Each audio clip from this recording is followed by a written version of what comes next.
All right, here's my opinion of the 3025D by John Deere. Bought it last week for our farm. My Kubota finally just was on its last leg, so we had to make a move and replace it.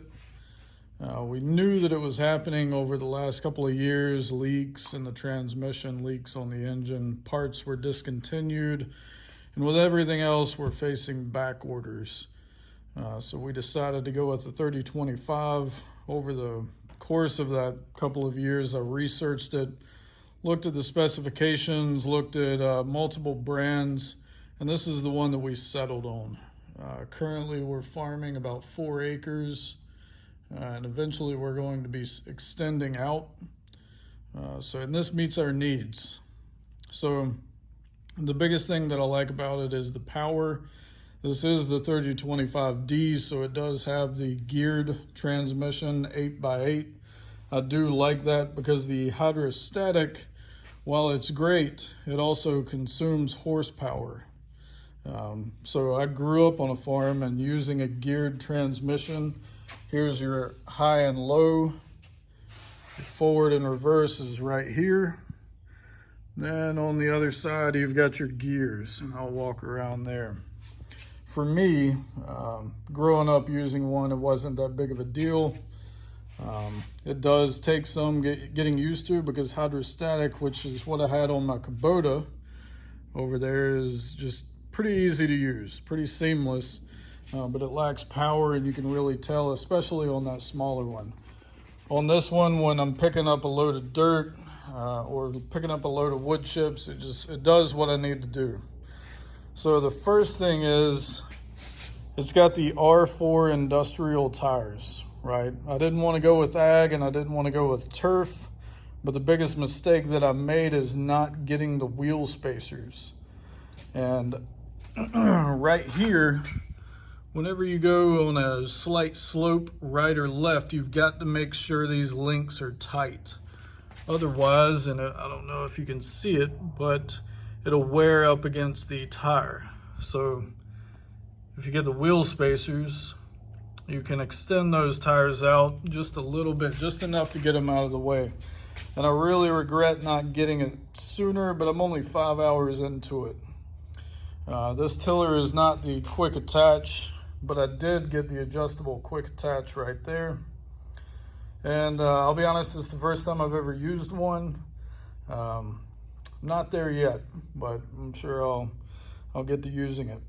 So anyway, the fuel tank, I've seen a lot of complaints about the fuel tank being right here, and the gauge, which is right here.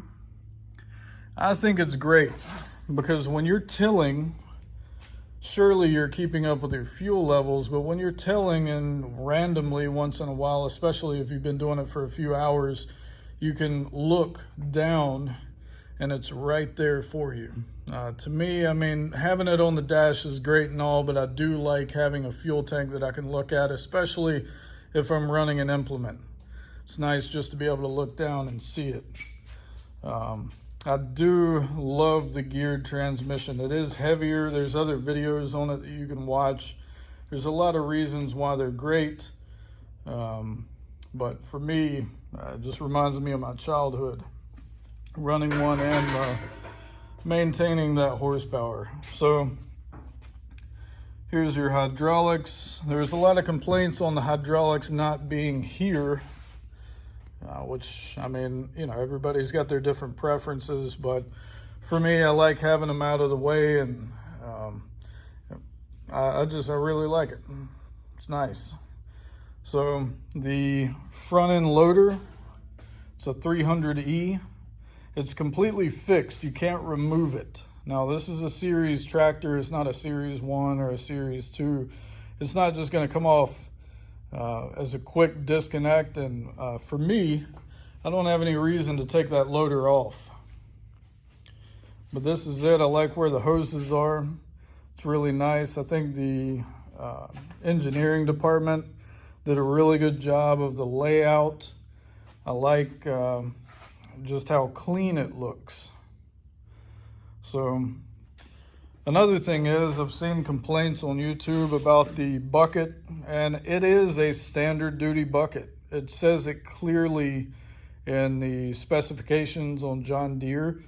It doesn't say heavy duty. If you need a heavy duty bucket, or if you do a lot of rough work, or you're just rough on the equipment, upgrade to the next bucket size or bucket quality, and that'll fix your problem, right?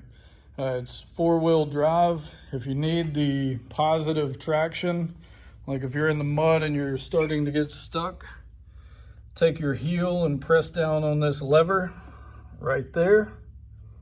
Clearly says it right here. Another thing I would say is, if you're going to buy a tractor, read the owner's manual. Get familiar with the tractor. Something that I didn't realize is this has onboard diagnostics. There's an app called Tractor Plus.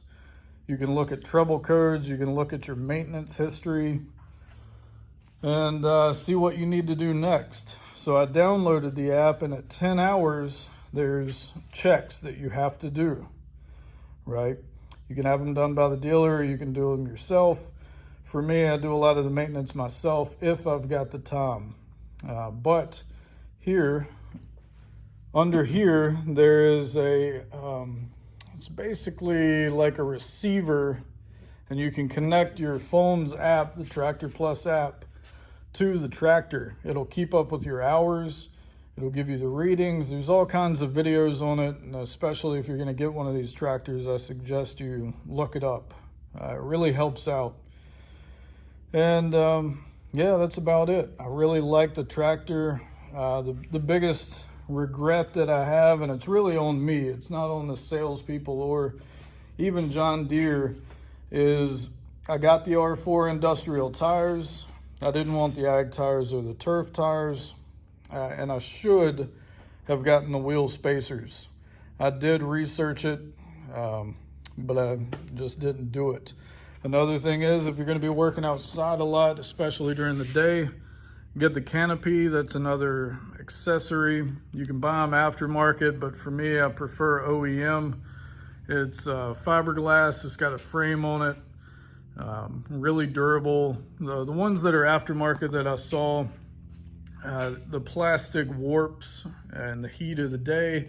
If you install it wrong, if your bolts are not properly set and you don't measure when you're installing it, you can warp it. It doesn't look really good. But anyway, that's my video. If you have any questions or anything like that, when I do my 10-hour maintenance, I'm going to do another video because I think it's really interesting, and I think it's something that I haven't seen any videos or much videos on the 3025D. So anyway, have a good day.